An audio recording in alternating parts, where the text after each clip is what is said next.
আমার জান মদিনা, আমার প্রাণ মদিনা, আমার জান মদিনা, আমার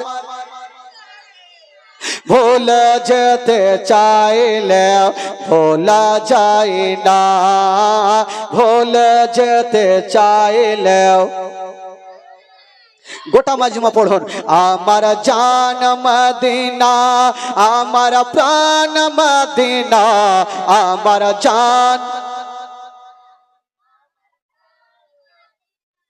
ভুলে যেতে চাইলেও ভোলা যায় না, ভুলে যেতে চাইলেও। জানে না ওই মদিনায় কে আছে মধু, মদিনা মদিনা শোধ করেছে জাদু। জানে না ওই মদিনায় কে আছে মধু, মদিনা মদিনা শোধ করেছে জাদু। ওগো নবীর লাগি কেঁদে কেঁদে বাঁচিব না, নবীর লাগি কেঁদে কেঁদে বাঁচিব না। ভুলে যেতে চাইলে ভোলা যায় না, আমার জান মদিনা। জোরে জোরে আমার জান মদিনা, ভুলে যেতে চাইলে ভোলা যায় না, ভুলে যেতে। মদিনার স্মৃতি গুলি ভাবি বারে বার, কবে আমি দেখা পাবো রওজা তোমার। মদিনার কথা গুলি ভাবি বারে বার, কবে আমি দেখা পাবো রওজা তোমার। ওগো মদিনাতে যাব মোরা হলাম দেওয়ানা, মদিনাতে যাব মোরা হলাম দেওয়ানা। ভুলে যেতে চাইলেও ভোলা যায় না, আমার জান মদিনা, আমার জান মদিনা, আমার প্রাণ মদিনা। ভুলে যেতে চাইলেও ভোলা যায় না। একজন বাদশাহ এলান করলেন, এই গ্রামে কেউ কোনোদিন কোনো ফকিরকে দান করবে না। বাদশাহ বলছেন, যদি কেউ দান করে তবে তার কি হবে শাস্তি? তার দুইখানা হাতকে কেটে নেওয়া হবে আর তাকে গ্রাম থেকে তাড়িয়ে দেওয়া হবে। আচ্ছা, বাদশাহ যদি এরকম এলান করে তো সাধারণ পাবলিক দান করবে কেমন করে?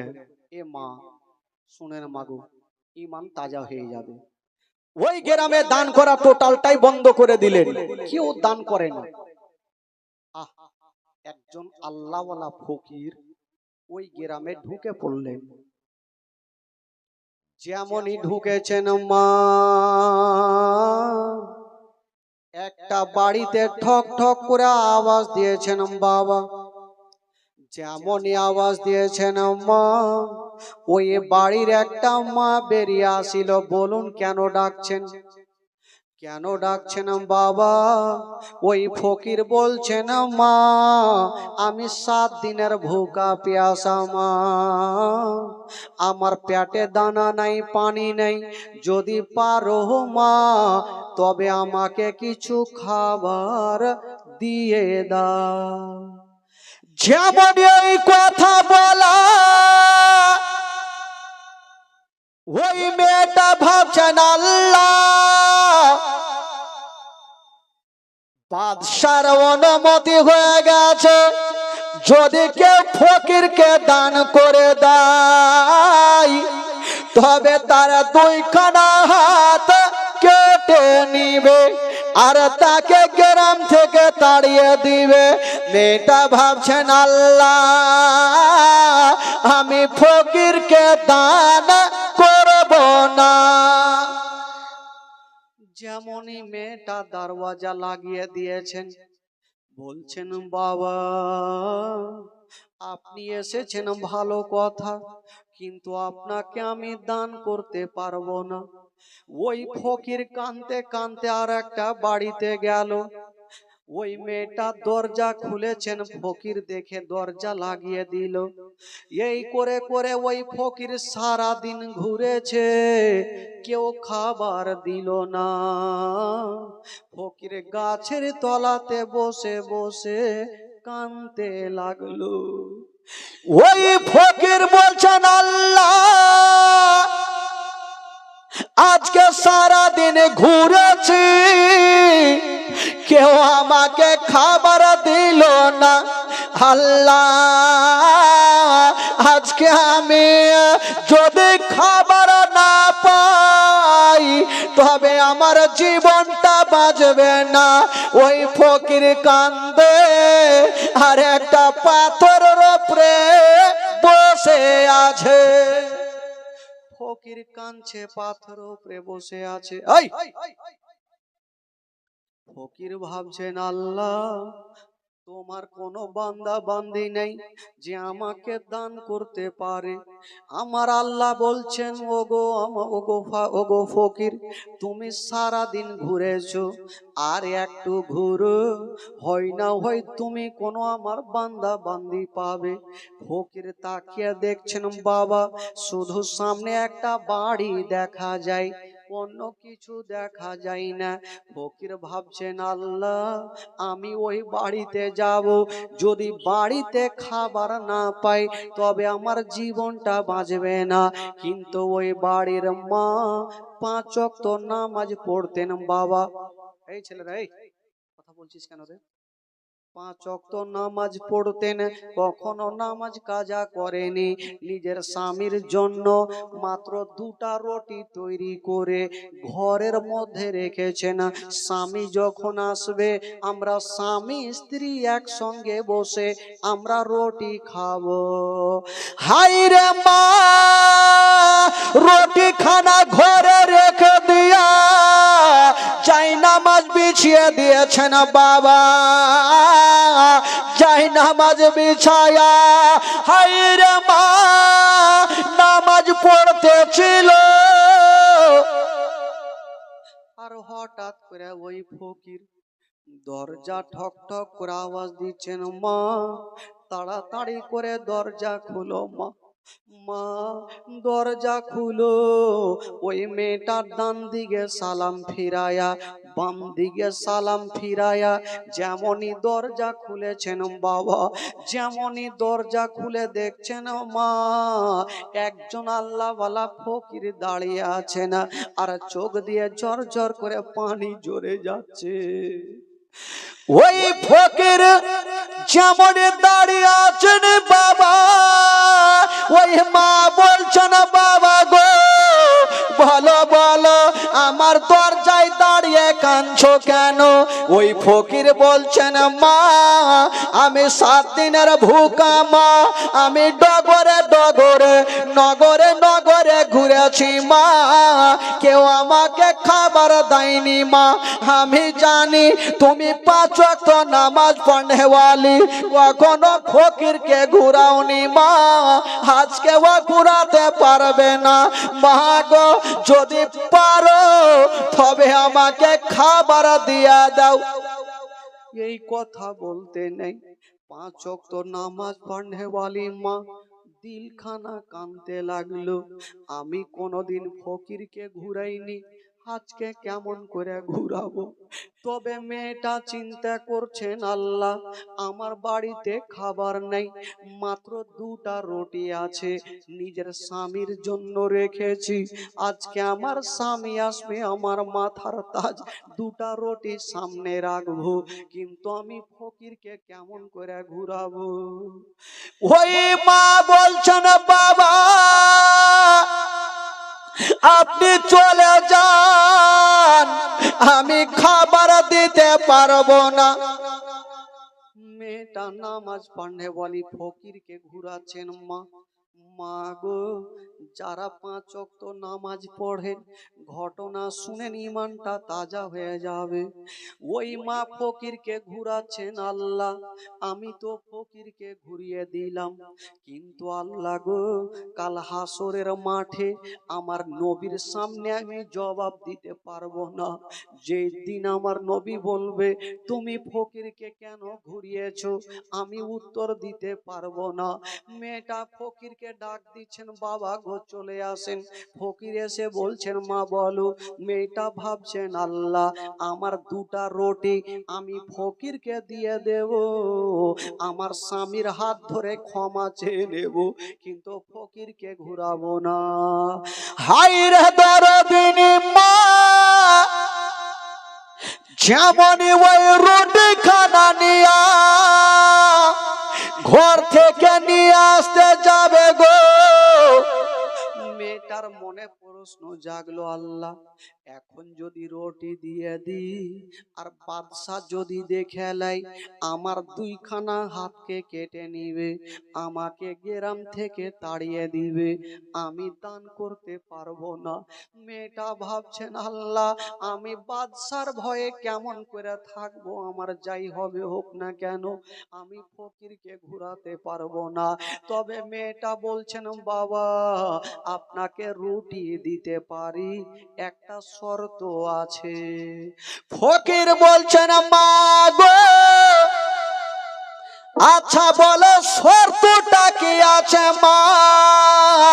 ওই ফকির মা বলছেন, বাবা আমি আপনাকে রুটি দেব, এইখানে খেতে হবে না, কোন জঙ্গলে গিয়ে খাবে না, বাদশা যেন দেখতে না পাই। মেয়েটার মনের ধারণা আমি চুপচাপ 2টা রুটি দিয়ে দেব, বাদশা দেখতে পাবে না, আমার 2খানা হাতকে কাটবে না। কিন্তু মা গো, যেমনই ফকিরকে বলছেন বাবা এইখানে খেতে হবে না, কোন জঙ্গলে খাবেন, ফকির বলছেন, মা আমি কথা দিলাম মা, আমি এখানে খাবো না, আমাকে দিয়া দাও, আমি জঙ্গলে চলে যাব মা। হায় রে মা, যেমন 2টা রুটি ওই ফকিরকে দিতে চাবে না বাবা, যেইখানে বাঘের ভয় হয় সেইখানে বাঘের সঙ্গে দেখা হয়। যেমনই 2টা রুটি দিতে যাবে গো, বাদশার একটা চেলা দূর থেকে দেখে ফেললো, বাদশাকে খবর জানালো। বাদশা বলল, মেয়েটাকে ধরে আমার কাছে আনো। মেয়েটাকে টানতে টানতে নিয়ে গেল। বাদশা বলল, মেয়েরে বলো তুমি দান কেন করেছো বলো। মেয়েটা বলছেন, বাদশা নামদার আমি কোনদিন ফকিরকে ঘুরাইনি, আজকেও আমি ঘুরাতে পারলাম না, তবে আপনি যা পারবেন আমাকে শাস্তি দেন। বাদশা বলল, ওরে তোরা কে আছিস রে, মেয়েটাকে গাছের সঙ্গে বেঁধে দাও আর মেয়েটার 2খানা হাতকে কেটে নাও।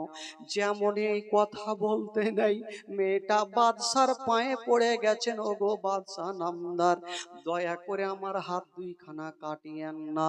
মেয়েটা কেন পায়ে পড়েছিল বাবা গো, মেয়েটা এর জন্য পড়েছিল, মেয়েটা নিজের জানের ভিক্ষা চাইনি, কেন পা ধরেছিল, ওই মেয়েটার কোলে মাত্র একটা 3 মাসের দুধ খাওয়া বাচ্চা ছিল।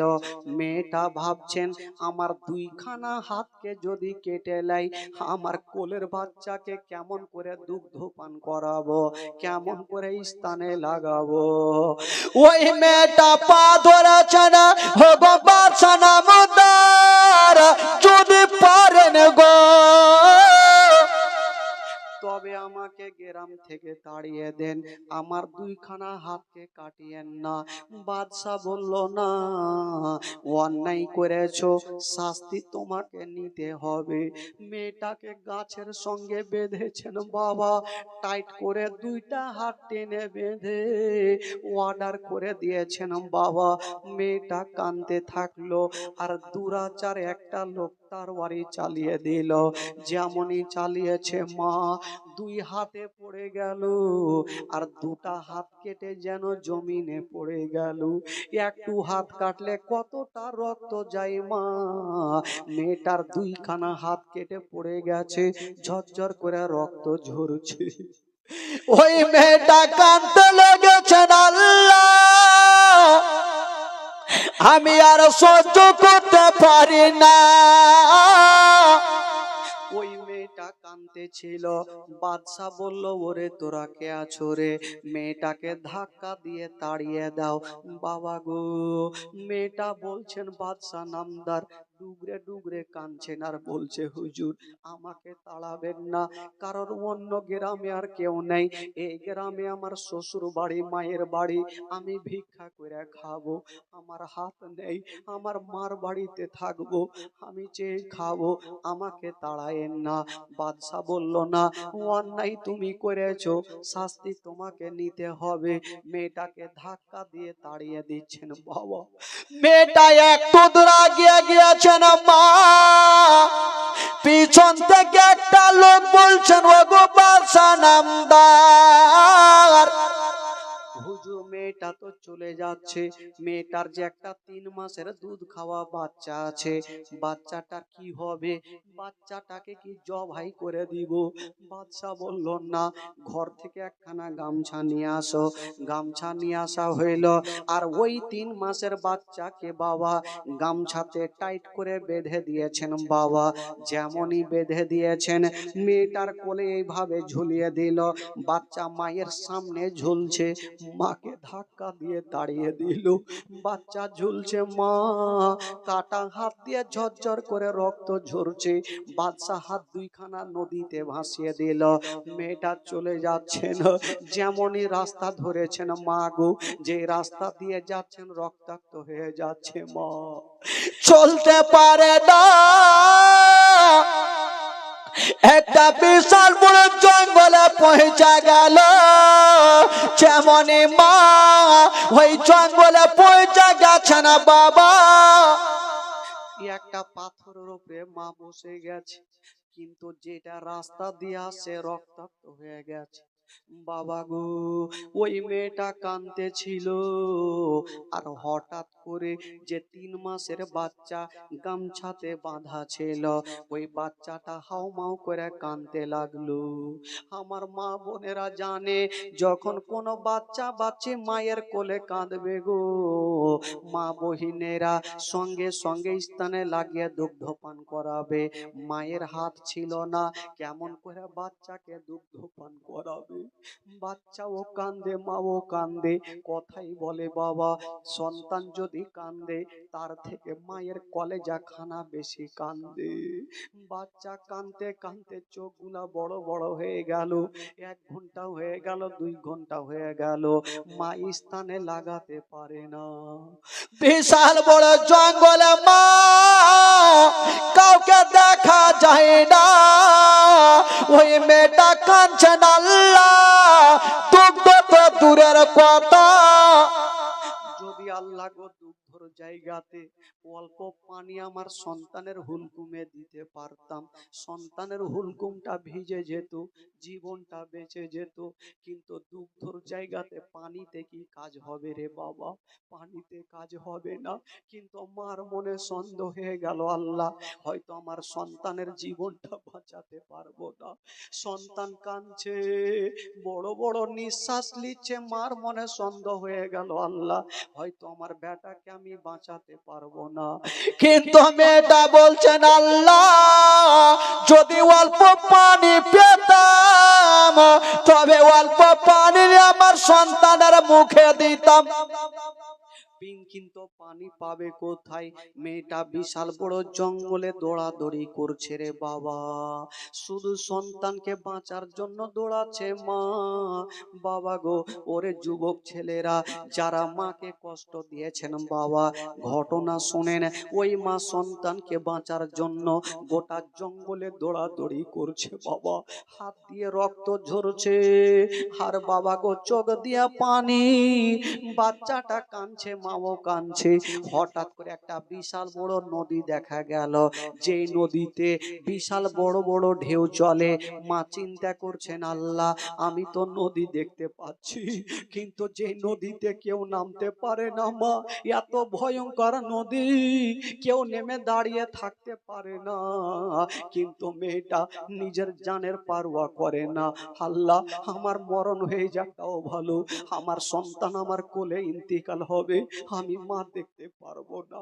মা কাঁদছে আর সন্তানের দিকে দেখছেন আর বলছেন, আল্লাহ গো আমি তো পানি দেখতে পাচ্ছি, আল্লাহ আমি পানি কেমন করে খিলাবো, আমার হাত নেই, আমি কেমন করে পানি তুলবো আর আমার সন্তানের মুখে দেব। মা কাঁদতেছিল আর বাচ্চা যেন ওই মার কোলে ছটফট করে চলে যাচ্ছে না বাবা। কিন্তু মার মনে একটা প্রশ্ন জাগলো, আমার হাত না থাকতে পারে, আল্লাহ আমার মুখখানা আছে আর বাচ্চা আমার সামনে ঝুলছে, আমি এক হাঁটু পানিতে নামবো, কষ্ট করে নামবো আর ছাপড়ে গিয়ে নিজের মুখে পানি তুলবো, আমার মুখের পানি আমার সন্তানের মুখের সামনে ছেড়ে দেব, আমার মুখের পানি আমার ছেলের মুখের সামনে যাবে, আমার ছেলের হুলকুমে যাবে, আমার সন্তানের জীবনটা বেঁচে যাবে। হায়রে মা সন্তানকে বাঁচার জন্য বাবা গো ওই ভয়ঙ্কর নদীতে নামছে। মা গো মেয়েটা ভাবছেন, আল্লাহ আমার মরণ হয়ে যায়, কিন্তু আমার সন্তানকে আল্লাহ তুমি বাঁচিয়ে নাও। ওই মাকে কেমন করে ভুলবেন বাবা, পৃথিবীতে সব খুঁজে পাবেন গো, কিন্তু মার মতো একটা মা খুঁজে পাবেন না। আপনাদের হাতে ধরি পায়ে ধরি, মাকে কেউ কষ্ট দিবেন না বাবা, মাকে কেউ দুঃখ দিবেন না, যদি পারেন গো তবে মার কদমে একটা চুমা দিয়ে দিবেন।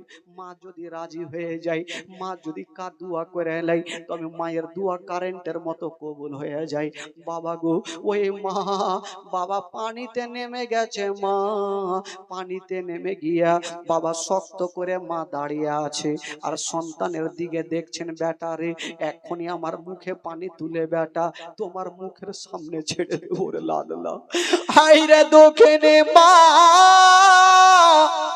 বাবা গো, সামনে সন্তান ঝুলছে, সন্তান ডুগরে ডুগরে কাঁদছে আর মা কাঁদছে আর বলছেন, ওরে বেটা রে, ওরে লাডলা দুলারা, ওরে কলেজার পাড়া, ওরে নয়নের তারা, এখন আমি পানি তুলে তোমার মুখের সামনে দেব রে বেটা।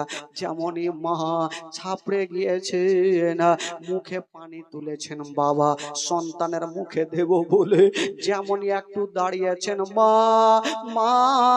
পানি নিয়ে যেমনই দাঁড় হতে যাবে, যে বাচ্চাটা গামছাতে বাঁধা ছিল গামছার গিটটা কেমন ভাবে খুলে গেল আর কোলের বাচ্চা ওই ভয়ঙ্কর নদীতে পড়ে গেল। যেমনই পড়ে গেছে মা, ওই মেয়েটার হাত নাই, কেমন করে বাচ্চাকে তুলে বুকে নেবেন বাবা, ভয়ঙ্কর নদীতে সন্তান পড়ে গেছে, সন্তান একবার ডুবছে আর উঠছে রে বাবা। মা চোখের সামনে দেখছেন সন্তান ডুবে যাচ্ছে, কিন্তু মা বাঁচাতে পারে না, মার হাত নেই, সন্তানকে কেমন করে বুকে নিবে, মার চোখের সামনে সন্তান ডুবছে, মা কাঁদছেন আর বলছেন, আল্লাহ গো আল্লাহ তুমি আমার মরণ খানা নিয়ে নাও, আল্লাহ আমার সন্তানকে বাঁচিয়ে নাও, আল্লাহ আমার চোখের সামনে আমার সন্তানের ইন্তিকাল হবে, আমি মা দেখতে পারবো না। এমন কোন মা নাই নিজের সন্তান যদি ইন্তিকাল করে চোখের সামনে, কোন মা দিলকে সহিতে পারবে না। ওই মা কাঁদছে আর বলছেন, আল্লাহ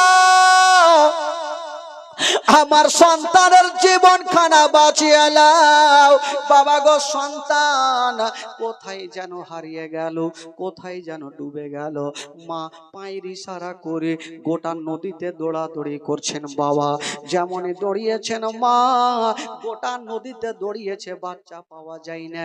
বাবা গো মা যখন সন্তান পেল না, বাবা উঠে গেছে আর নদীর ধারে একটা পাথরে বসে একবার নদীর দিকে দেখছেন, একবার নিজের নিজের কোলখানা দেখছে না। আল্লাহ গো, আমার কোলখানা ফাঁকা হয়ে গেল, আমি মা নিজের সন্তানকে বাঁচাতে পারলাম না।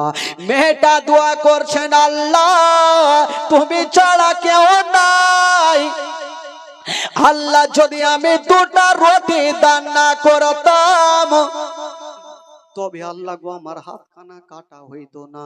এই কথা বলতে নাই, মেয়েটা কাঁদছে আর দোয়া করছেন, আল্লাহ আল্লাহ গো তুমি ছাড়া কেউ নাই। আল্লাহ যেমন দোয়া করা মা, ওই মেয়েটার দোয়া আল্লাহর দরবারে কবুল হয়ে গেল। জঙ্গলের দূর থেকে দুটা ছোট্ট ছোট্ট বাচ্চা চলে আসলো, বলছে না মা গো, মা তুমি কাঁদছো কেন মা? বলছে বাবারে তোমরা কে বলো? বলছে মা গো তুমি বলো কাঁদছো কেন?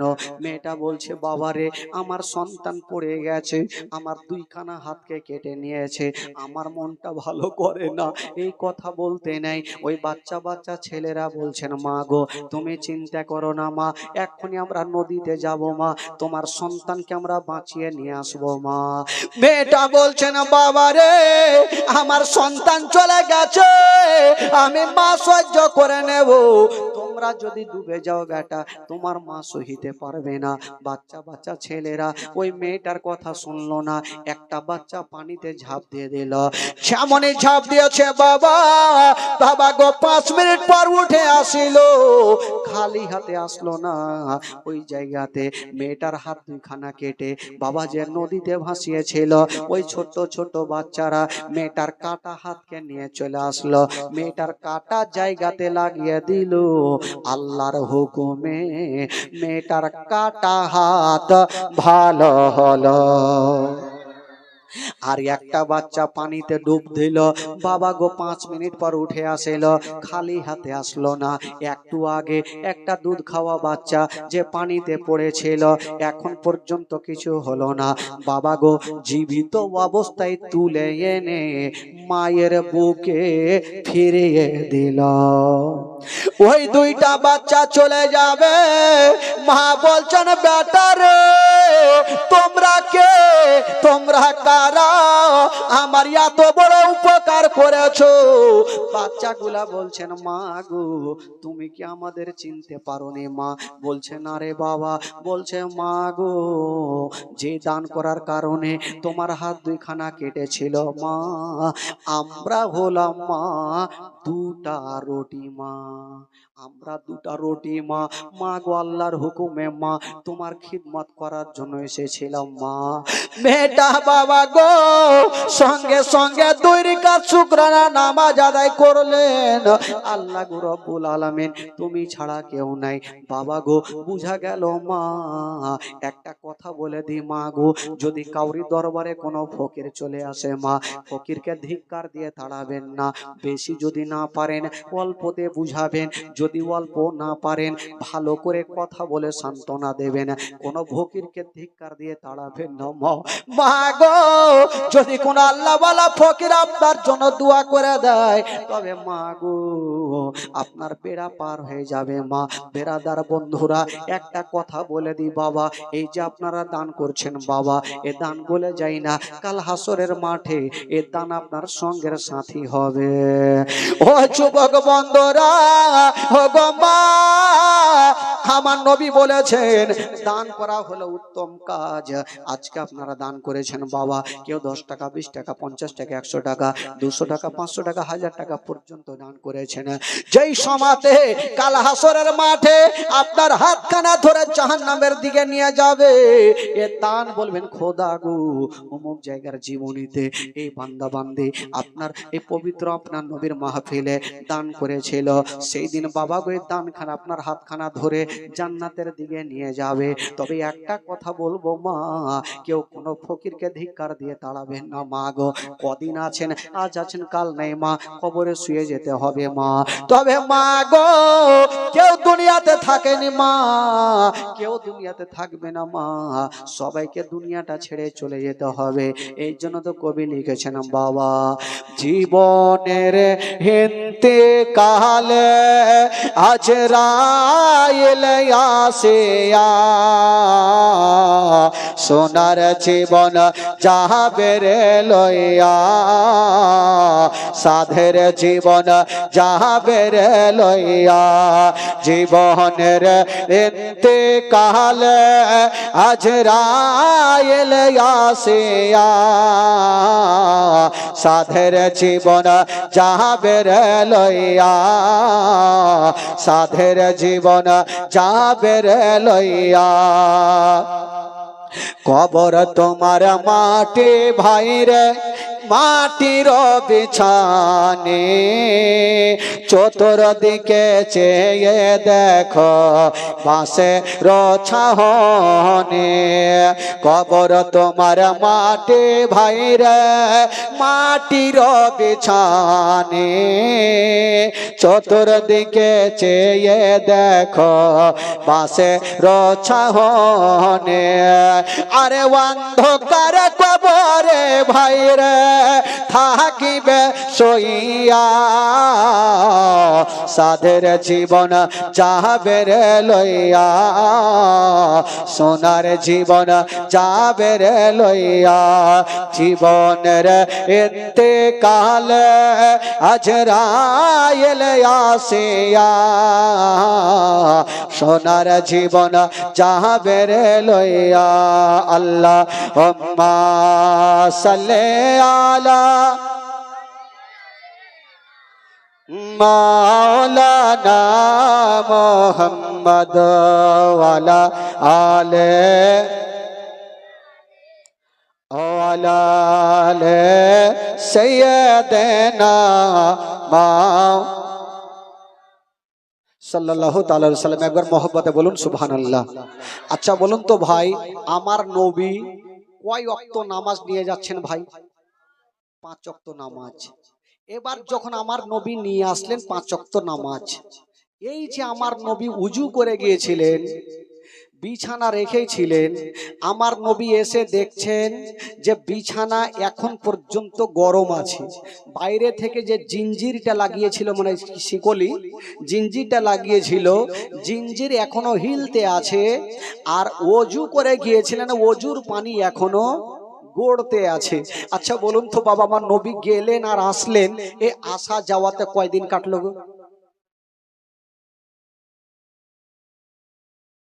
বলেন কয়দিন কাটলো? ভুলে গেছি, এগুলা কথা মুখে থাকে।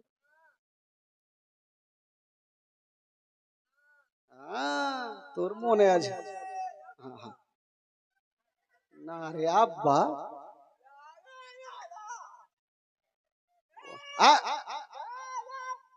হ্যাঁ হ্যাঁ যা বস বস। মানে ওর গ্রামের লোক চলে এসছে, তো মহিষপুরের লোক চলে এসছে, ওই জন্য না রে দাদা। হ্যাঁ হ্যাঁ, ওর গ্রামের লোক কেউ চিনে ভালো করে। বেরাদারান ইসলাম বন্ধুগণ, বাবা এই যে নবী আসলেন আর গেলেন, আসা যাওয়াতে আমার নবীর 27 বছর কাটলো। জোরে বলুন সুবহানাল্লাহ, জোরে বলুন। কয় বছর কাটলো? 27 বছর। আসছেন তো দেখছেন শিকলি হিলছে, উজুর পানি গড়ছে, আর বিছানায় এখনো গরম আছে। আচ্ছা বলুন তো ভাই, যদি আমি আপনাদেরকে বলি যে আমি মাওলানা তাফাজ্জুল রতুয়া থেকে আসছি, আর পিছনে যাইয়া সেকেন্ডের মধ্যে আইসা যদি বলি আমি রতুয়া থেকে আসলাম, কেউ বিশ্বাস করবেন ভাই? বিশ্বাস করবেন? যে এক্ষুনি গেল, পিছন থেকে আসলো, বলছে রতুয়া থেকে। আমার নবী ফজরের নামাজ পড়ার আলোচনা করছে। ওরে সাহাবারা, আমি আজকে আল্লাহ পাকের সঙ্গে দেখা করে এসেছি, 5 ওয়াক্ত নামাজ নিয়ে এসেছি, 90,000 কথা বলে এসেছি। যখন আসলাম তো অজুর পানি গড়ছে, দেখলাম শিকলি হিলছে, দেখলাম বিছানা গরম আছে। তো কেউ বিশ্বাস করলো, কেউ করলো না। সঙ্গে সঙ্গে বিশ্বাস করেছিলেন আবু বকর সিদ্দিক রাদিয়াল্লাহু তাআলা আনহু। এই জন্য তার টাইটেল হয়েছিল সিদ্দিক। বেরাদার বন্ধুগণ, কেউ বিশ্বাস করলো, কেউ করলো না। একটা ইহুদি বলছে আমি জিন্দেগিতে মানবো না। আমার আল্লাহ বলছে তুই মানবি না, তোর বাপকেও মানতে হবে। ইহুদি গেল, নবীর কথা কিন্তু বিশ্বাস করলো না। বাজারে গেল, আর বাজার একটা মাছ নিয়েছে, আর মাছটা নিয়ে গেল তার বিবিকে, বলছে বিবি এ মাছটা সুন্দর করে রান্না করো, আমি গোসল করে আসছি। তো তার বিবি হাসুয়া বের করলো, হাঁসুয়া বের করে মাছটাকে ধরেছে। ইহুদি কিন্তু দেখলো বিবি হাঁসুয়া নিল, মাছ নিল, যেমনই হাঁসুয়াতে লাগিয়ে কাটতে যাবে, ইহুদি দেখার পর বাড়ি থেকে বেরিয়ে গেল। যেমনই বেরিয়ে গেছেন বাবা, ইহুদি গোসল করার জন্য গেছেন বন্ধুরা। যেমন নদীতে যাওয়া, নিজের জামা খুলে দিয়েছেন বাবা, আর নদীতে গোসল করতে নামলো। দেখেন ইহুদির সাথে কি ঘটছে, নদীতে নামলো। যেমনই ডুব দিয়েছেন বাবা, ডুব দিয়েছেন মা, 1 মিনিট করে করে 5 মিনিট ডুব দিয়ে থাকলো। যেমনই মাথাটা তুলেছে, ডুব দিয়ে মাথা তুলে দেখছেন গো বাবা, ছিল বেটা একটা সুন্দরী বেটি হয়ে উঠে গেল। একটা সুন্দরী বেটি হয়ে উঠেছে। আচ্ছা বলুন তো, একটা বেটা ছেলে যদি হঠাৎ করে বেটি হইতো ভয় লাগবে না ভাই? এবার বেটি তো হয়ে উঠেছে, কিন্তু বাবা গো সুন্দরী বেটি হয়ে উঠেছে, কিন্তু বাবা নিজের ঘাটে ডুব দিয়েছিল। এমন কোন জায়গাতে উঠেছে, ওই জায়গাগুলা বাপের কালে কখনো দেখেনি। একটা নতুন জায়গাতে উঠেছে, সুন্দরী বেটি হয়ে এত সুন্দরী হয়েছে বলার নেই। এই চিন্তা করছে আমি কোন স্বপ্ন দেখছি না কেমন? না, আমি তো আর স্বপ্ন দেখি না, সত্যই ঘটনা ঘটছে। আমাদের স্বপ্ন জীবনে সত্য হয় না ভাই, মিথ্যা হয়। কেন জানেন? আমরা 99টা কথার মধ্যে 100টা কথার মধ্যে 99টা কথা মিথ্যা কথা বলি। আমাদের স্বপ্ন জীবনে সত্য হবে? মনে হচ্ছে ঘুমিয়ে আছি, কলকাতার রসগোল্লা খাচ্ছি, ঘুমটা ভাঙছে তো বিছানার চাদর ক্যামেরা ধরে আছে। আমাদের স্বপ্ন ওই রকম হয় বাবা গো। ইহুদি ভাবছে আমি কোনো স্বপ্ন দেখছি নাকি, আমি ছিলাম বেটা হয়ে গেলাম বেটি। না, আমি তো স্বপ্ন দেখি না, সত্যি ঘটনা ঘটছে। কিন্তু এত সুন্দরী বেটি হয়ে উঠেছে, নিজের ঘাটে উঠেনি, অন্য জায়গাতে উঠেছে, যেই জায়গা কখনো চিনে না। উলঙ্গ অবস্থায় বাবা নদীতে ভাসে।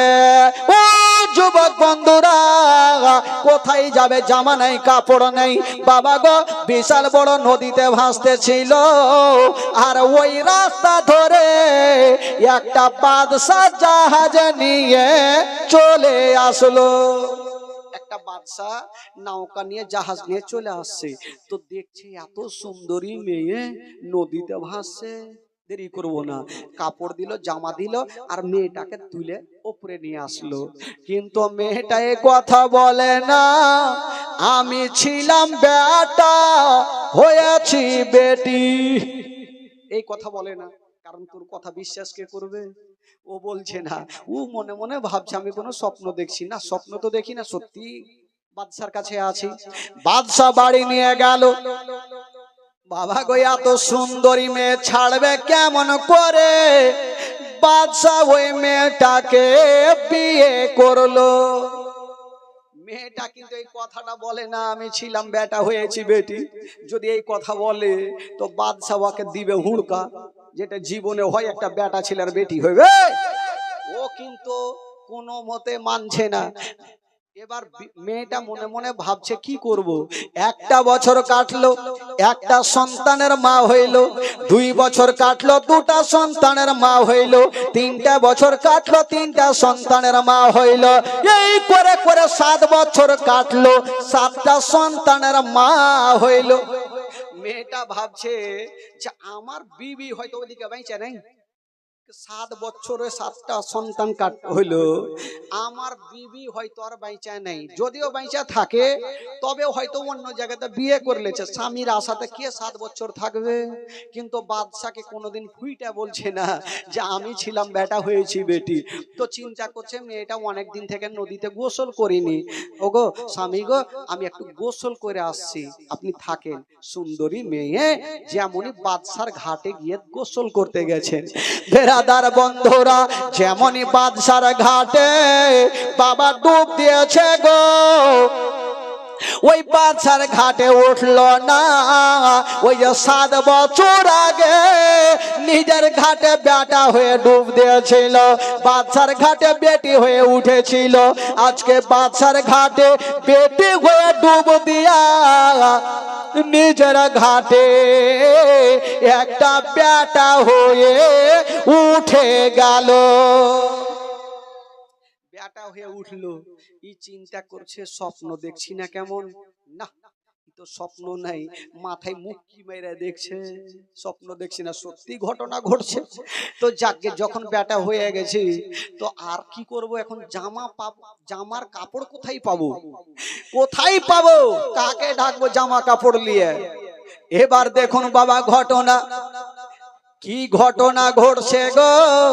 ওই ইহুদি যেমনই নিজের ঘাটে বাবা গো, ওই ঘাটে উঠে দেখছেন বাবা 7 বছর আগে যে নিজের জামাগুলা যেইভাবে রেখে গেছিল, এত ঝড় বৃষ্টি হয়েছে বাবা কিছু হয় না, যেইভাবে রেখেছিল সেইভাবে ধরা আছে, যেইভাবে রেখে গেছিল সেইভাবে ধরা আছে। ইহুদি ভাবছে ব্যাপার কি রে ভাই, কিছু বুঝতে পারি না। যাকে জামা তো পড়লো, এবার চিন্তা করছে জামা তো পড়লাম, বাড়ি যাব কেমন করে, বিবি হয়তো বাইচা নেই, হয়তো মরে গেছে, আর না হলে অন্য জায়গাতে বিয়ে করলেছে, যাবো তো যাবো কেমন করে, 7 বছর পর বিবি হয়তো নাই, স্বামীর আশা দেখেছেন নাই, হয়তো বিয়ে হয়ে গেছে। তো এক কাজ করি, যখন এসে গেছি তো একটু গিয়ে দেখি, পাল্লাটা সরিয়ে দেখবো, যদি বিবি থাকে বিয়ে না করে থাকে তবে ঢুকবো, আর যদি বিয়ে করলে তাহলে চলে যাবো। ইহুদি যেমনই গেটের পাশে গিয়েছেন বাবা, পাল্লাটা সরায়া যেমনই তাকিয়ে দেখছেন বাবা, ওই যে 7 বছর আগে নিজের বিবিকে মাছটা দিয়েছিল, হাসুয়াতে লাগিয়েছিল, আজকে 7 বছর পরে পাল্লা সরিয়া দেখছেন বাবা তার বিবি মাছটা হাসুয়াতে লাগিয়ে ধরা আছে, এখন পর্যন্ত কাটা হয়নি। তো ইহুদি চিন্তা করছে এটা অন্য মাছ হইতে পারে, গেল দরজা খুইলে ভিতরে ঢুকেছে, বিবি কাঁপছে, যে বিবিকে দেখে ভয় লাগছে, 7 বছর কুণ্ঠে ছিলি, যদি কহে তো কি করব, বিবি তোমার মাছ কাটা হয়নি, যেমনই বলেছে ওর বিবি মাছটাকে রাইখেছে আর হাঁসুয়ালিয়া উঠেছে, তোকে কাইটাই ফেল দেবো। চিন্তা করছে কেন কাটবা কেন, বলছে তুমি গোসল করলে না চলে এলা, এখনি কে গেলে আর চলে আসলাম, মাছ কাটা হয়নি তুমি চলে এসো, আর এইসব বলছো মাছ কুটা হয়নি। ইহুদি মাথায় হাত দিয়েছে, পাগলি তুই কেমন কথা বলছিস রে, তাহলে একটা ঘটনা শুনে এলে, এই যে তোকে মাছটা দিয়ে গেলাম, নিজের ঘাটে ডুব দিলাম, একটা সুন্দরী মেয়ে অন্য ঘাটে উঠলাম, তুমি তো বঁচি তোর থেকে ভালো ছিল, বিবিকে রাগিয়ে দিয়েছে, তুমি তো বঁচি তোমার থেকে দেখতে সুন্দর ছিলাম, বিবি কিন্তু খুলছে, ওর কথাও শুনছে আর খুলছে, দেখি কতদূর ঘটনা কহ। বলছি বিবি রে, অন্য ঘাটে একটা বেটি হয়ে উঠলাম, একটা বাচ্চা নিয়ে গেল, 1 বছর করে করে আমি 7টা বছর কাটলো, 7টা সন্তানের মা হইয়া আবার বাচ্চার ঘাটে ডুব দিয়েছি, আবার নিজের ঘাটে উঠে তোমার পাশে দাঁড়িয়ে গেছি। বিবি বলল স্বামী গো আমি বুঝে গেছি তোমাকে মারা তো কোন জিন ভূতে ধরেছে, বুঝে গেছি তোমাকে মারাত্মক জিন ভূতে ধরেছে। কে তার কথা বিশ্বাস করবে? 7 বছরে 7টা সন্তান হইলো, এই কথা বললে কে বিশ্বাস করবে? কোনো মতে বিশ্বাস হয় না। বিবি গেল আর একটা ওঝা গুণীকে ডেকে আনলো, ও গো ওঝা গুণী আমার স্বামীকে জিন ভূতে ধরেছে, তাড়াতাড়ি করে ঝাড়িয়ে দেন। বাবা গো সা করে ওঝা গুণী চলে আসিল, বলে এক কাজ করো, এক মারাত্মক জিন ভূতে ধরেছে, একে জিঞ্জির লিয়া টাইট করে গাছে বাঁধে দাও। বাবা গো জিঞ্জির লিয়া টাইট করে বেঁধে দিয়া এবার নিমের পাতা পেড়েছে আর ছু ছু করে ঝাড়ছে। বলছে ভাই রে ঝাড়িও না, আসলই ঘটনা দেখেছে, কিন্তু ওর কথা কে বিশ্বাস করবে? কেন বিশ্বাস করবে? তুই নবীর কথা বিশ্বাস করিসনি, নবী বলেছিল একই রাত্রে আমার 27 বছর কেটেছিল, অজুর পানে গড়েছিল, শিকলে হিল ছিল, বিছানা গরম ছিল, তুই আমার কথা বিশ্বাস করিসনি, তাহলে তোর কথা কেমন করে কে বিশ্বাস করবে?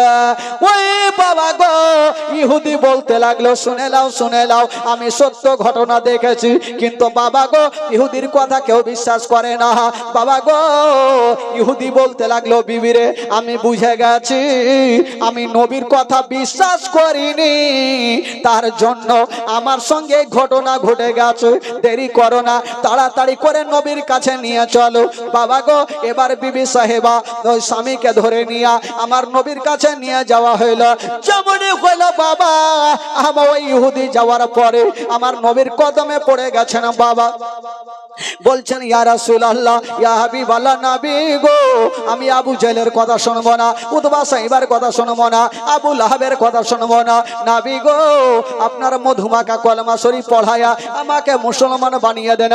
আমার নবী মুস্তাফা সঙ্গে সঙ্গে বন্ধুরা ওই ইহুদিকে আমার নবী মধুমাখা কলমা শরীফ পড়ায়া দিলেন। লা ইলাহা ইল্লাল্লাহ, জোরে লা ইলাহা আকলা ইলাহা ইল্লাল্লাহ, আকলা ইলাহা ইল্লাল্লাহ, মুহাম্মাদুর রাসূলুল্লাহ সাল্লাল্লাহু আলাইহি ওয়াসাল্লাম। জোরে বলুন সুবহানাল্লাহ।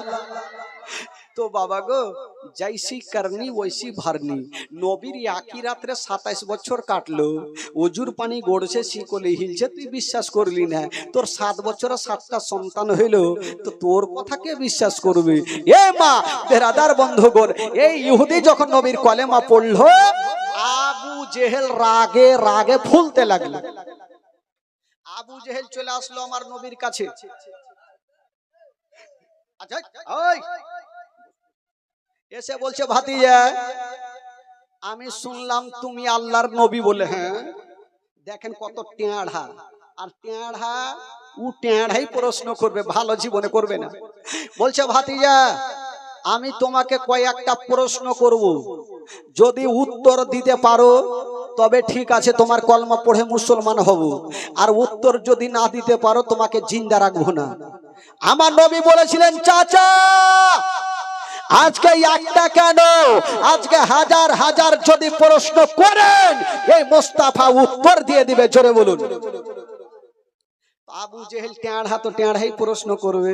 বলছে, ভাতিজা আমি শুনলাম তুমি আল্লাহর সঙ্গে দেখা করে এসছো। বলে হ্যাঁ করে এসছি। বললো, ভাতিজা তুমি বাইতুল মুকাদ্দাসের মসজিদে গিয়েছিলে? বলে হ্যাঁ গিয়েছিলাম।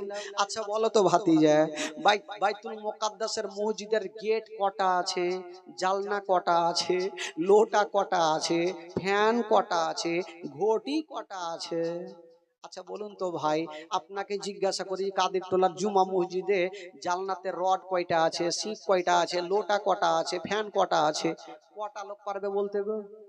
গেল ঠাকা ঠাক গেল, নামাজ পড়লো আর চলে আসলো, কে গন্তি করে দেখবে? তা আবু জেহেল বলছে, তুমি তো গিয়েছো বাইতুল মুকাদ্দাসে, বলো জালনা কটা আছে, জালনাতে সিট কয়খানা আছে, কটা ফ্যান আছে, কটা লোটা আছে, কটা ঘটি আছে? যদি বলতে পারো তোমার কলমা পড়বো। আচ্ছা বলুন তো বাবা, আবু জেহেল যে প্রশ্ন করেছে, যেই প্রশ্নটা আমার নবীকে করেছেন, আমার নবী উত্তর দিতে পারবে কি পারবে না? জোরে বলুন, পারবে কি পারবে না? আরো জোরে বলুন। এমন কোন প্রশ্ন নাই যে আমার নবী উত্তর দিতে পারবে না। আমার নবী একটু চুপচাপ দাঁড়িয়ে আছে, মাথাটা নিচে করে আছে। আমার আল্লাহ বলছেন, জিবরাইল দেরি করো না, তাড়াতাড়ি করে যাও, বাইতুল মুকাদ্দাসের ছকটাকে নিয়ে আমার নবীর সামনে রেখে দাও। আমার নবী একটা করে গন্তি করবে আর আবু জেহেলকে উত্তর দেবে, একটা করে গন্তি করবে আর আবু জেহেলকে উত্তর করবে। ও যুবক বন্ধুরা, সা করে জিবরিল আমিন ফেরেশতা হাজির হয়ে গেল। আমার নবীকে বাবা গো সালাম জানিয়ে দিলেন, আসসালাতু ওয়াসসালামু আলাইকা ইয়া রাসূলুল্লাহ, আসসালাতু ওয়াসসালামু আলাইকা ইয়া হাবিবাল্লাহ। নবী বলে, ভাই জিবরাইল বলো কি খবর? বলছেন, নবী গো আপনার যে চাচা প্রশ্ন করেছে, এই যে বাইতুল মুকাদ্দাসের ছকটাকে নিয়ে আপনার সামনে রেখে দিয়েছি, নবী গো আপনি একটা করে গন্তি করুন আর আবু জেহেলকে উত্তর দিন। বাবা গো আমার নবী মুস্তাফা একটা করে গন্তি করেছে আর আবু জেহেলকে উত্তর করছেন, একটা করে গন্তি করেছেন, আবু জেহেলকে উত্তর দিচ্ছেন। আবু জেহেল বলছে আমি মানবো না। বলে কেন? বলে যদি জিজ্ঞাসা করি একটা বকরির কয়খান রুং আছে, তো বলে দিবেন 5000। যদি বিশ্বাস না করি তো তুই গয়না দেখে নে। ওই বেটা নিজেই জীবনে দেখেনি জালনা কটার শিক কয়টা, রড কয়টা। তোর মনের ধারণা নবী এমনি তো বলছে, মানবো না। তো আমার নবী বলছেন চাচা গো আর কোনো প্রশ্ন আছে? বললো ভাতিজার একটা প্রশ্ন আছে। কি? আবু জেহেল একটু বাইরে গেল, আর বাইরে গিয়ে একটা শক্ত পাথর নিয়েছে ভাই, আর এইভাবে শক্ত করে মুঠি বন্ধ করে বলছে ভাতিজা আমার হাতে কি আছে যদি বলতে পারো তোমার কলমা পড়ে মুসলমান হয়ে যাব। আচ্ছা বলুন তো আবু জেহেলের হাতে যে জিনিসটা আছে আমার নবী বলতে পারবে কি পারবে না? জোরে বলুন। আমার নবী সব বলবে। তো আমার নবী একটা মজার উত্তর দিয়েছিলেন, চাচা চাচা গো আমি উত্তর তো বলবো চাচা, তবে একটা কথা শুনেন। তোমার হাতে যে জিনিসটা আছে ওই বলবে আমি কেটা, না আমি কেটা সে জিনিসটা বলবে। তো আবু জেহেল বলল এটা কেমন প্রশ্নের উত্তর কথা, আমার হাতে তো একটা পাথর আছে, পাথর কি জীবনে বলবে যেটা নবী দাঁড়িয়ে আছে? তো আবু জেহেল চিন্তা করছে পাথর তো জিন্দেগিতে কথা বলবে না, একটু কানের কাছে লিয়ে যাই দেখি। যেমনই কানের কাছে লিয়ে লাগিয়েছে ভাই, ওই পাথর খানা আমার নবীর ওপরে দুরুদে পাক পড়ছে। জোরে বলুন সুবহানাল্লাহ। আবু জেহেল তুইলা পাথরখানাকে উঠিয়ে আছাড় মেরে দিয়েছে আর বলছে ভাতিজা এত শক্ত করে মুঠি বাঁধলাম, তুমি জাদু কোনটা দিয়ে ঢুকাইলে? টেঁড়াই থাকবে, সোজা জীবন হবে না ভাই। বলে এত শক্ত করে মুঠি বাঁধলাম, তুমি জাদু কোনটা দিয়ে ঢুকাইলে? বাবা গো কবি লিখেছেন আমার নবীর সম্মান আল্লাহ আল্লাহ, আমার নবীর সম্মান আল্লাহ আল্লাহ, আল্লাহ আল্লাহ, আল্লাহ আল্লাহ বলো জি আল্লাহ আল্লাহ, আল্লাহ আল্লাহ বলো জি আল্লাহ আল্লাহ, আমার নবীজির সম্মান আল্লাহ আল্লাহ। একদিন আবু জেহেল এসে নবীকে কয় আমার হাতে কি রই বলো শুনতে যে চাই। পাথর নিয়ে আমার নবীকে বলছেন, কবি লিখেছেন একদিন আবু জেহেল এসে নবীকে কয় আমার হাতে কি রই বলো শুনতে যে চাই। শুনো হাত লাগিয়ে কান আল্লাহ আল্লাহ, শোনো হাত লাগিয়ে কান আল্লাহ আল্লাহ, আল্লাহ আল্লাহ, আল্লাহ আল্লাহ বলো জি আল্লাহ আল্লাহ, আল্লাহ আল্লাহ বলো জি আল্লাহ আল্লাহ, আমার নবীজির সম্মান আল্লাহ আল্লাহ, আমার নবীজির সম্মান আল্লাহ আল্লাহ, আল্লাহ আল্লাহ বলো জি আল্লাহ আল্লাহ, আমার নবীজির সম্মান আল্লাহ আল্লাহ। জোরে বলুন সুবহানাল্লাহ। আবু জেহেল বলল ভাতিজা দুটা তো উত্তর করে দিয়েছো, আর একটা প্রশ্ন করব, তবে পাইনা লাঠি হাতে নিয়ে এসে আবু জেহেল জানে এই প্রশ্নের উত্তর জিন্দেগি দিয়ে দিতে পারবে না। ভাতিজা তুমি সত্যিকারই নবী? বলে কেমন লাগছে চাচা, বিশ্বাস হয় না? চাচা গো আমি সত্যি আল্লাহর নবী। বলে ভাতিজা একটার প্রশ্ন, লাস্ট প্রশ্ন যদি উত্তর দিয়ে দাও তোমার মধুমাখা কলমা আমি গ্যারান্টি পড়বই পড়বো।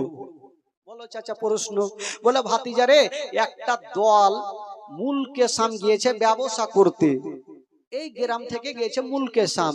ভাতিজা ওই দলটা কখন ফিরে আসবে তোমাকে বলতে হবে, যদি বলে দাও তোমার কলমা পড়বো। আচ্ছা বলুন তো ভাই কে দিল্লি বোম্বাই যাবে, কে কখন বাড়ি আসবে না আসবে, কে কার খবর নিয়ে রেখেছে?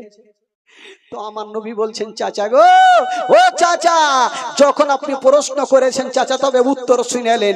কালকে সূর্য ডুবার আগে আগে ওই দলটা মক্কা নগর চলে আসবে। জোরে বলুন সুবহানাল্লাহ। আচ্ছা বলুন তো ভাই আমার নবীর জবান থেকে বেরিয়ে গেল দলটা আসবে কি আসবে না? জোরে বলুন। গ্যারান্টি আসবে। কি করে এসেছিল ভাই সেটাই শোনাবো বেরাদ। প্রশ্ন করেছিল যে দলটা কখন আসবে নাকি। তো এই প্রশ্নের উত্তর আমার নবী দিতে পারবে কি পারবে না? পারবে না?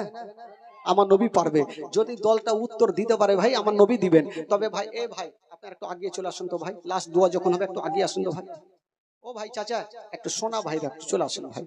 এই যুবকেরা ওই কালো জামা সাদা জামা লাল জামা হন্নু জামা সন্নু জামা ভাই ওই লালটু পাল্টু ঝেন্টু একটু আসুন না ভাই রে। এত আদর করে বলছি ভাই আসেন না কেন? ও বাবা আপনারা বসলেন বাবা, শেষের সময় একটু চলে আসেন ভাই।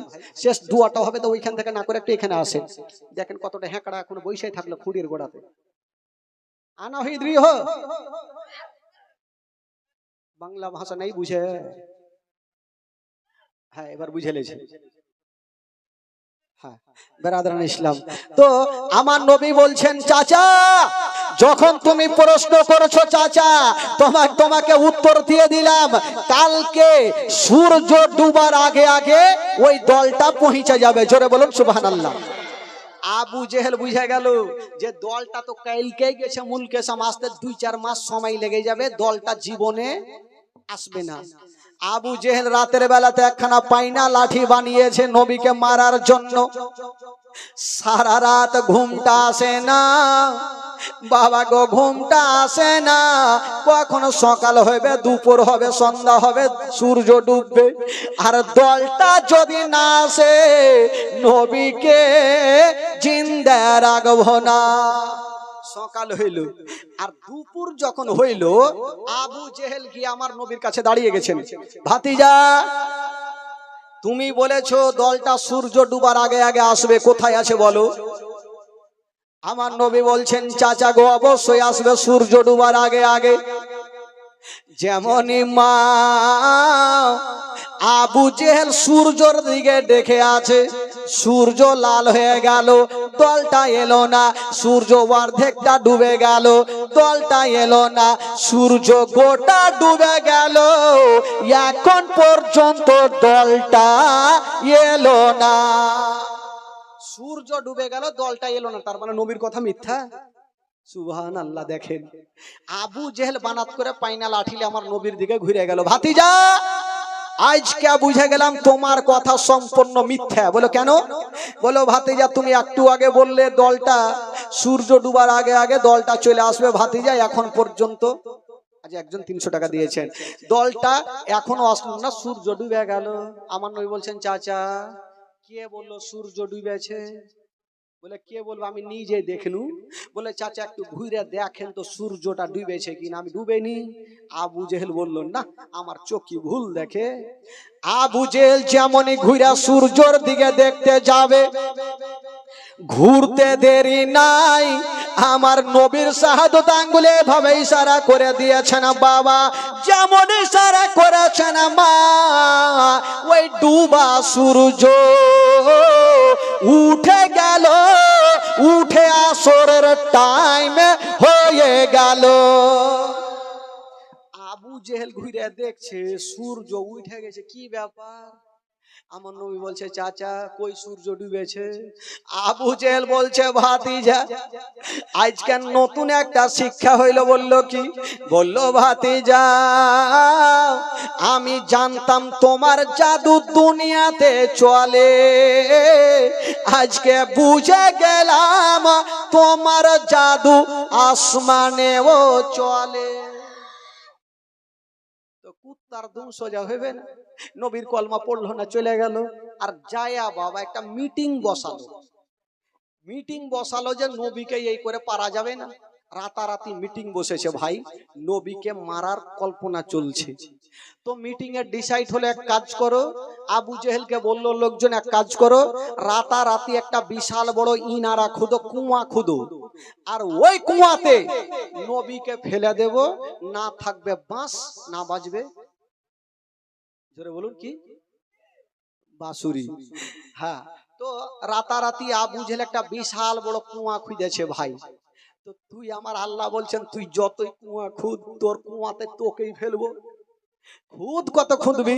তো বিশাল বড় কুয়া খুঁজেছে ভাই, ওপর থেকে তলা পর্যন্ত দেখা যায় না। আর নবীর বাড়ি এদিকে, আর এখানে কুয়া খুঁজেছে, আর আবু জেহেল এখানে বিছানা দিয়ে ঘুমিয়েছে। বাবা গো, গরমের দিনে 5-7 ঘন্টা ল্যাপ গায়ে দিয়ে ঘুমিয়েছে। ল্যাপ বলে না কি বলে, কি বলে আপনাদের ভাষা এগুলাকে? কি ল্যাপি বলে? তো আমাদের বাদিহে ভাষা লেহেলি বলে, লেহেলি।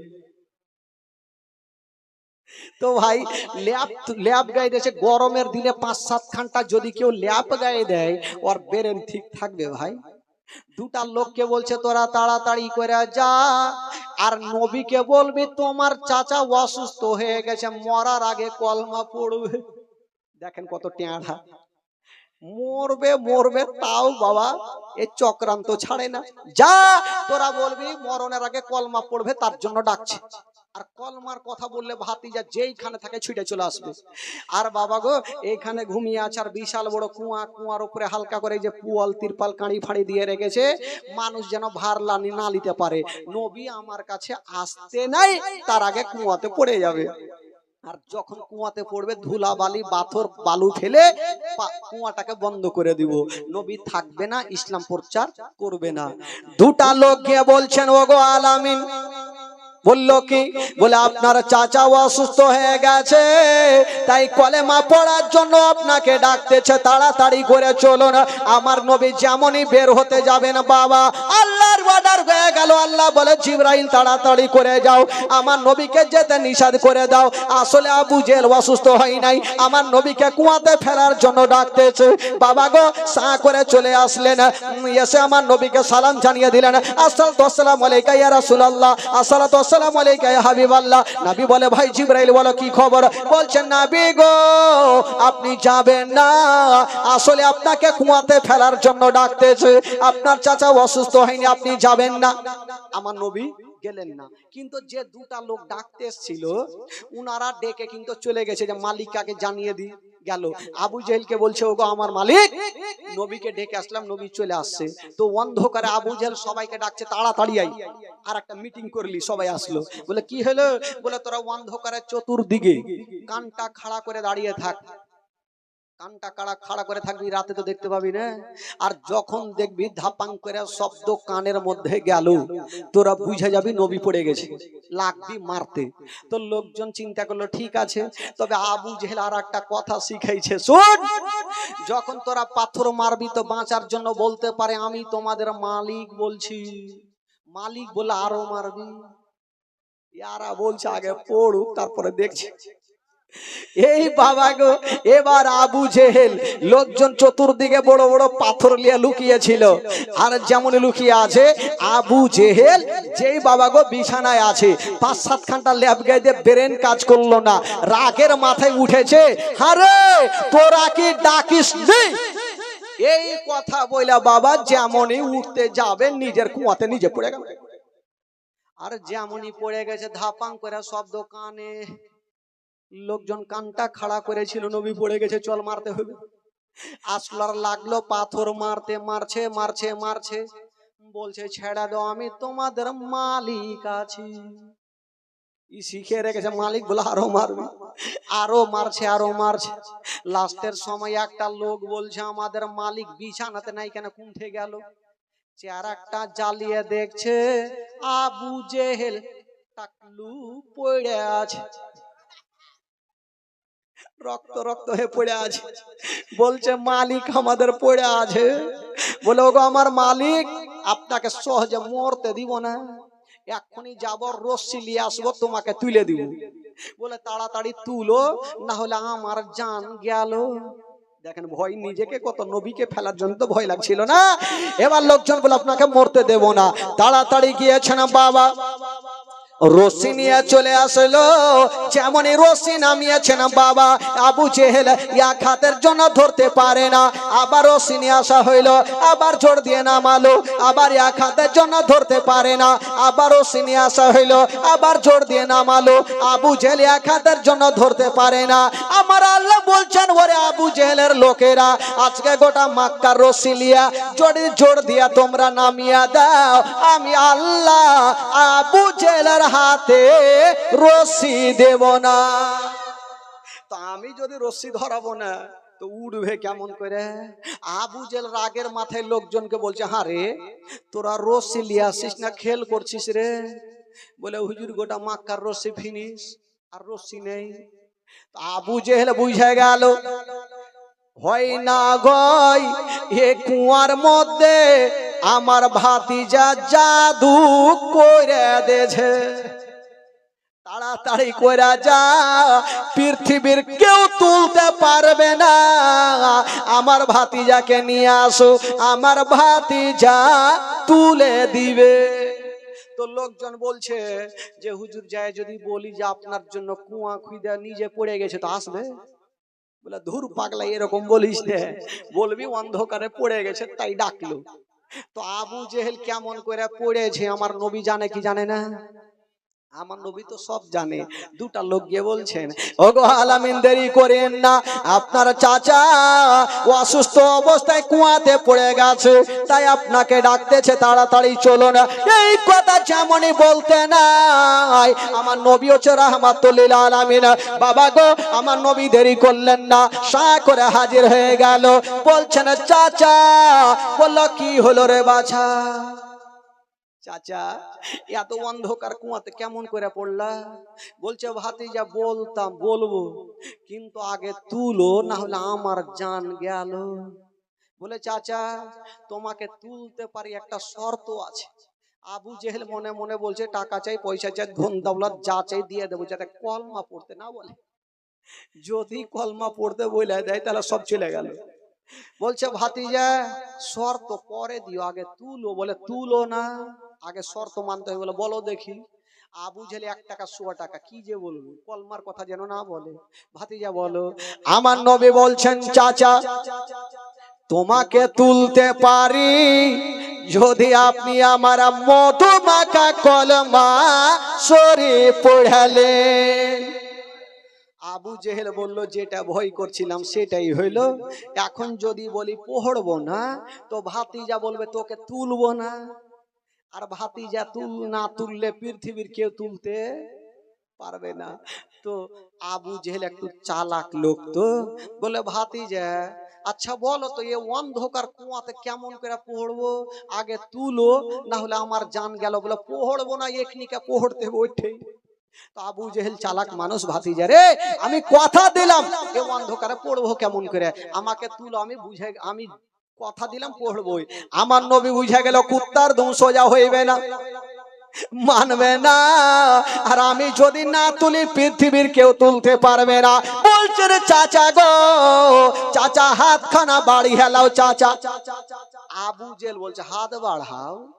গোটা মাক্কার রশ্মি লিয়ে এসে তুলতে পারলো না, আর বেটা বলছে হাত বাড়াও। ফের বেটা জাদু করছে, মনে মনে বলছে ফুইটা বললে তোকে তুলবেই না। বলছেন চাচা গো হাত বাড়াও। যেমনই বাবা গো আবু জেহেল হাতখানা বাড়িয়েছে না, আমার নবী হাতখানা নামিয়েছে না, আমার আল্লাহ তাআলা আমার নবীর হাতখানাকে লম্বা করে দিয়েছে না। যেমনই লম্বা করেছে না বাবা, আবু জেহেলের হাতখানা টান দিয়ে আছাড় মেরে জমিনে ফেলে দিল। আমার নবী তো চলে যাবে, একবার বলে দেখি। বলছে না চাচা, বলে কি হলো বাছা? চাচা তুইলে তো দিলাম, এবার কলমা পড়ে হেলাও। বলছে ভাতিজা পড়তাম কিন্তু আর পড়া হইবে না। কেন গো চাচা তোমাকে তুইলে কি ভুল করলাম? বলে না রে ভাতিজা, একটা শিক্ষা হইলো। আজ দুনিয়াতে জানতাম যে তোমার জাদু দুনিয়াতে চলে, আজকে বুঝে গেলাম তোমার জাদু অন্ধকার কুয়াতেও চলে। তো বাবা জীবনে সোজা হয়নি, আর জীবনে হবেও না। বেরাদার বন্ধুগণ, বাবাজি আমার ভাইরা, তবে বেরাদার রাত্রি 1টা বাজলো, ইনশাআল্লাহুল আজিজ এই যেগুলো ডাক করতে হবে, ডাক করার পর কিছু শিরনি বিতরণ করতে হবে, কি করে দিতে হবে আমি আপনাদেরকে বলবো। তবে ভাই আগে কেমন হবে, তবে কেউ যাবেন না, শিরনি নেবেন লাস্টে, তারপরে সবাই যাবেন। সকলে দাঁড়িয়ে যান, সালাত সালাম হবে, আর একটু আগে আগে চলে আসেন, একটু সেটে সেটে বসবেন। ইয়া নবী সালাম, একটু সেটে বসুন ভাই, যারা আছেন একটু সেটে চলে আসুন, সামনে বসেন, সেটে বসুন। ইয়া রাসূল সালাম, ইয়া হাবিব সালাম,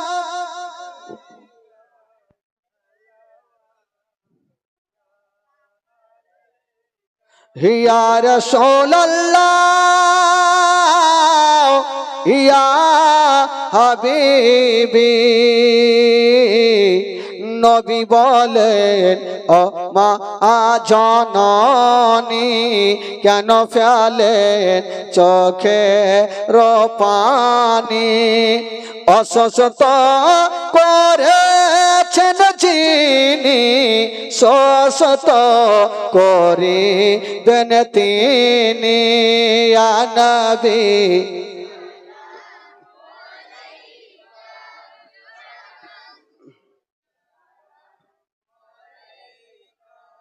ইয়া হাবিব সালাম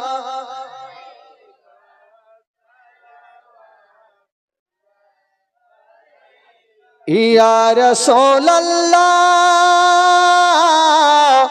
ইয়া হাবিবি ঘুরিয়া বিশ্ব ভবনে দেখিলাম আপন নয়নে যা আছে আসমান জমিনে সবই যে আপনার অধীনে ইয়া নবী সালাম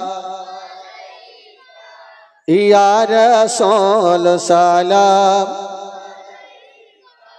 ইয়া হাবিব সালাম আলাইকা সালাওয়াতুল্লাহ আসসালাতু ওয়াসসালামু আলাইকা ইয়া রাসূলুল্লাহ আসসালাতু ওয়াসসালামু আলাইকা ইয়া হাবিবাল্লাহ ওয়া আলা আলিকা ওয়া সাহবিকা ইয়া সাফিয়ানা ইয়াউমাল জাজা বালাগাল উলা বিকামালিহি কাশফাতু জামি জামালিহি হাসনাতু জামি খাসালিহি সাল্লু আলাইহি ওয়া আলিহি একটু